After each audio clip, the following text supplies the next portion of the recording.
There is no ego apart from thoughts. The thoughts, identification with thoughts is ego.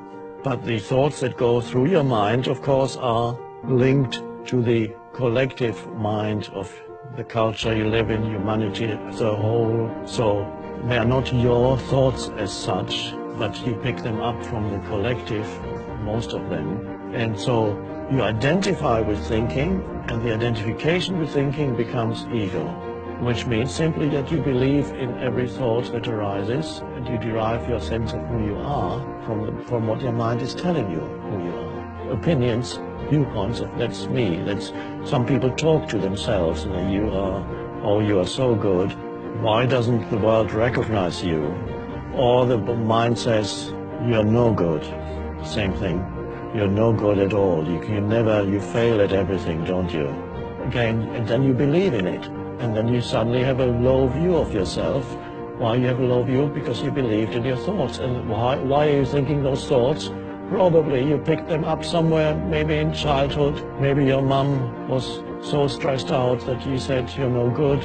And so you pick up certain thoughts and they get stuck in your head. Thoughts that you hear in childhood, they're little energy forms, like entities, and they get stuck in your head and don't refuse to go. And the more you believe in it, the more lodged, more deeply lodged they become in your mind. And so some people are stuck with very hostile entities. I'm saying entity, not in some spooky way, but every thought is an energy form, and as such you could call it an entity. And there are many people in this world who are stuck with hostile, life-denying, continuously critical and attacking entities that they carry in their head, and they believe that is who they are. And they are continuously attacking themselves. And if they are not attacking themselves, they attack others around them. Let me tell you who you are. Of course, what they're really saying is, let me tell you who I am. So they project the famous saying, we don't see things as they are, we see them as we are. Which means you look at reality through the screen of your thinking and your judgment, which is conditioned by the past. A dreadful prison to live in.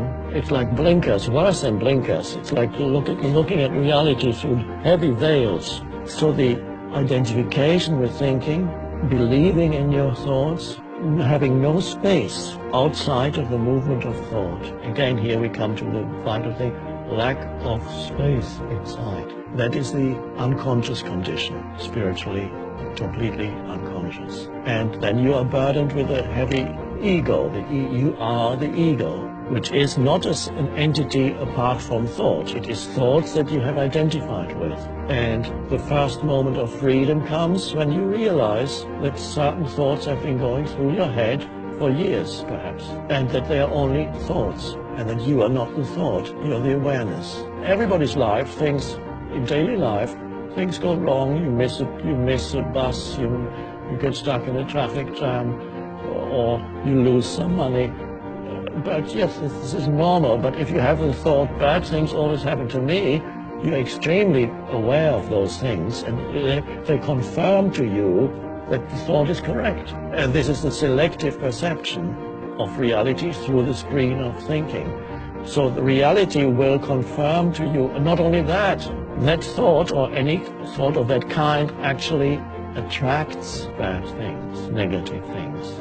So freedom comes from stepping out, encountering, first of all, a little bit of space inside you, presence. And then from there you realize certain thoughts as repetitive and just a thought. Bad things always happen to me. Oh, there it goes again. I thought that before. So that's to become free of ego means becoming free of thought, identification with thought. That's the end of the ego. It may reassert itself from time to time, but at least that's the awakening.